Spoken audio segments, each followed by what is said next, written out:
दोस्तों, supreme court की वर्तमान सिटिंग जज जस्टिस बीवी नागरत्ना ने मोदी सरकार की पोल खोल कर रख दी है। जी हाँ, बिल्कुल सही सुन रहे हैं आप। नोटबंदी का फैसला क्यों लिया गया था, ये पता होगा दोस्तों आपको। सरकार ने क्या तर्क दिए थे, ये तो सब जानते हैं ना। लेकिन इस फैसले को लेकर सरकार बार बार कहती रही है कि ये फैसला ब्लैक मनी को खत्म करने के लिए लिया गया है। मगर क्या ये सच है?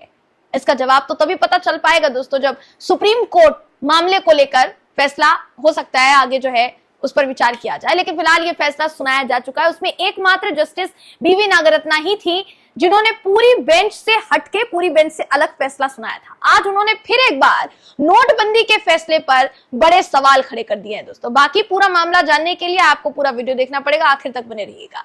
नमस्कार, मेरा नाम है जयंती झा और आप देख रहे हैं टाइम्स मेल। दोस्तों, सुप्रीम कोर्ट की जज जस्टिस बीवी नागरत्ना ने यह कहा है कि उन्होंने 2016 की नोटबंदी पर असहमति जताई थी, इसलिए क्योंकि इस कार्यवाही को उन्होंने गैरकानूनी बताया था। वजह यह थी कि आम आदमी की दुर्दशा ने उन्हें हिलाकर रख दिया था। अब वो उसी नोटबंदी के फैसले पर बोली हैं दोस्तों, और बोलते हुए उन्होंने कहा है कि उस मजदूर की कल्पना करें जो उन दिनों काम पर गया होगा और रोजमर्रा की जरूरत का सामान खरीदने के लिए किराने की दुकान पर जाने से पहले अपने नोट उसको बदलवाने पड़ गए होंगे। उन्होंने इस ओर भी सबका ध्यान आकर्षित कराया कि तब 86% मुद्रा 500 रुपए और 1000 रुपए के नोट में थी। वो कहती हैं कि मुझे लगा कि नोटबंदी काले धन को सफेद धन में बदलने का एक अच्छा तरीका है। उसके बाद आयकर कार्यवाही को लेकर क्या हुआ हम नहीं जानते, यानी इनकम टैक्स डिपार्टमेंट ने क्या किया हम नहीं जानते। इसलिए आम आदमी की दुर्दशा ने वास्तव में मुझे बेचैन कर दिया और यही कारण था कि मुझे असहमत होना पड़ा। आपको दोस्तों 2016 का वो दिन याद होगा जब केंद्र सरकार ने उस समय प्रचलन में मौजूद 500 और 1000 रुपए के नोट जो है बैन कर दिए थे। तर्क क्या दिया था? तर्क दिया था कि इससे जाली नोटों को रोका जाना आसान होगा। जब पिछले साल जनवरी में सुप्रीम कोर्ट में मामले को लेकर सुनवाई हुई थी दोस्तों, तो जस्टिस बीवी नागरत्ना इसे गैर कानूनी ठहराने वाली सुप्रीम कोर्ट की एकमात्र जस्टिस थी। उन्होंने कहा था कि इस कदम को उठाए जाने के संबंध में आरबीआई द्वारा कोई स्वतंत्र विचार नहीं किया गया था और संसद में भी चर्चा नहीं की गई थी। अपने बयान को एक बार फिर से दोहराते हुए उन्होंने कहा दोस्तों कि जिस तरीके से नोटबंदी की गई वो सही नहीं था। वो ये भी कहती हैं कि कानून के मुताबिक निर्णय लेने की कोई प्रक्रिया नहीं थी, जिस जल्दबाजी के साथ ये सब कुछ किया गया। कुछ लोगों का कहना है कि तत्कालीन वित्त मंत्री तक को इसके बारे में जानकारी नहीं थी। आगे वो ये भी कहती हैं कि एक शाम संचार हुआ, अगले दिन नोटबंदी हो गई। जज साहिबा ने यह भी पूछा कि भाई 98% नोट आरबीआई के पास वापस आ गए, तो हम काले धन का उन्मूलन करने की दिशा में कहां जा रहे थे? हम कह रहे हैं काला धन खत्म हो गया। काला धन खत्म कैसे हो गया? तो सुप्रीम कोर्ट के सिटिंग जज ने एक बार फिर से सरकार को आईना दिखा दिया है दोस्तों। जस्टिस बीवी नागरत्ना ने सिर्फ नोटबंदी को लेकर ही नहीं बल्कि तमिलनाडु के गवर्नर RN रवि के आचरण पर भी गंभीर सवाल उठाए हैं।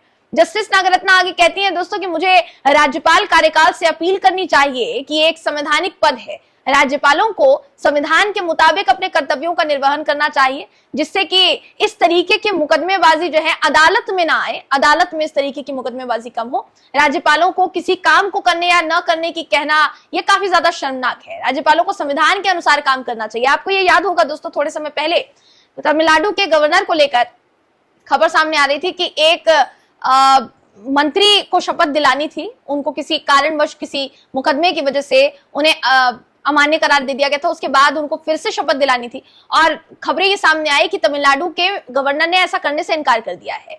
उसके बाद से तूल पकड़ना शुरू हुआ ये मामला।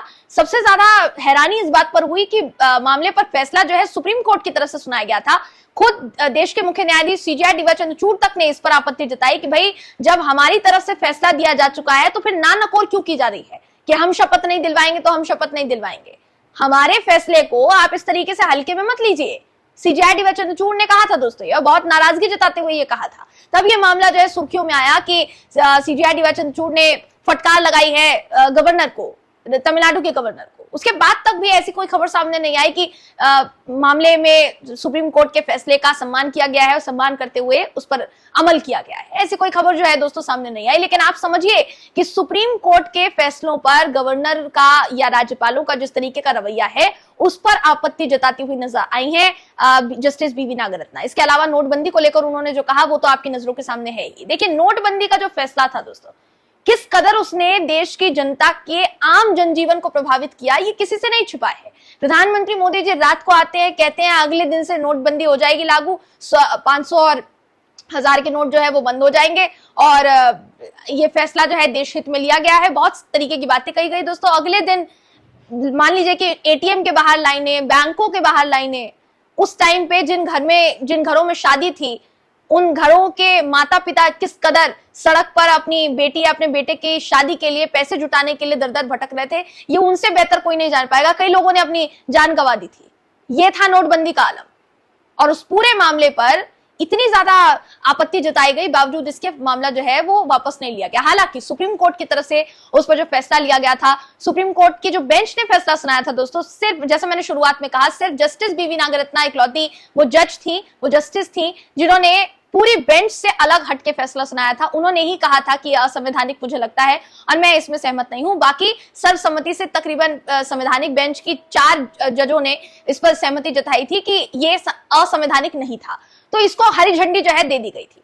लेकिन फिर भी एक जज अगर असहमत थी तो क्यों थी, इसकी वजह कहीं ना कहीं देती हुई दिखाई दी है जस्टिस बीवी नागरत्ना। तो फिलहाल इनका ये बयान काफी ज्यादा वायरल हो रहा है दोस्तों, क्योंकि जाहिर सी बात है 500 और 1000 के नोट जो कहते हुए बंद किए गए थे कि काला धन जो है वो खत्म होगा, वो अभी भी चल रहा है। अगर आप इलेक्टोरल बॉन्ड की स्कीम को देखेंगे तो उसमें क्या आरोप लगाए गए। केंद्र सरकार के वकील खड़े होकर सुप्रीम कोर्ट में कहते हैं कि जनता को जानने का अधिकार नहीं है कि भाई किसके पास कितना पैसा गया है, किस राजनीतिक दल के पास कितना पैसा गया है, ये जनता को जानने का अधिकार नहीं है।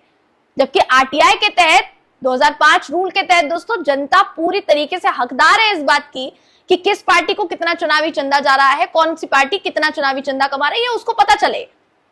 इस बात की जानकारी है और इस बात का अधिकार है जनता को। लेकिन बावजूद इसके जो सुप्रीम कोर्ट में कहा गया वो हर कोई याद रहेगा। आज के दौर में अगर सुप्रीम कोर्ट अपने कड़े फैसले ना सुनाए दोस्तों, तो बहुत से ऐसे मामले होंगे जिनसे आप सभी को अनभिज्ञ रखा जाएगा, जबकि आप देश की जनता है, आपको जानने का अधिकार है कि इस देश में क्या चल रहा है और क्या नहीं चल रहा है। अब आपकी नजरों के सामने है सबसे ज्यादा चुनावी चंदा भारतीय जनता पार्टी को मिला। उस चुनावी चंदे को भी सबसे बड़ा घोटाला बताया जा रहा है, अमृत काल का सबसे बड़ा घोटाला। लेकिन फिर भी आप देखिए उस पर हमारे देश के प्रधानमंत्री जी की प्रतिक्रिया सामने नहीं आती।